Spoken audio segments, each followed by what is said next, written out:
Il y a quelques mois encore, c'était beaucoup moins bruyant dans ces bâtiments.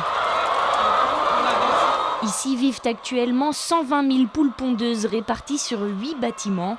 Mais l'élevage du Guéry a, comme bien d'autres, été touché par la grippe aviaire en 2022. Ça a commencé par les bâtiments du fond.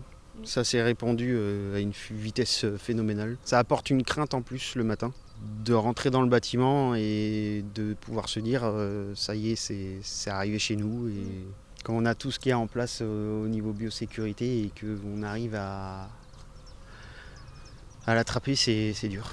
Et quand les élevages sont touchés, c'est toute la filière qui subit. Le groupe Gélin a vu son approvisionnement réduit de moitié en moins d'un mois au pire de la crise. Une situation inédite à laquelle il a fallu s'adapter. On a souffert pendant la grippe aviaire de pénurie d'approvisionnement et on a dû travailler avec nos clients justement pour décaler les commandes, diminuer les commandes. Ça reste une épée de Damoclès pour nous effectivement et on travaille avec nos métiers à travers nos ambassadeurs, nos chauffeurs de poids lourds sur des pratiques de biosécurité à travers des modes de désinfection, l'utilisation de pédissacs, des nettoyages et des désinfections avant de rentrer et en sortie d'élevage. Un espoir en plus, la vaccination débutera au 1er octobre pour les canards.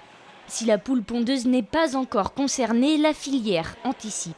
La filière pondeuse a demandé à ce que l'État se prémunisse d'un stock de vaccins, vaccins pondeuses et d'indes de chair, puisque c'est le même.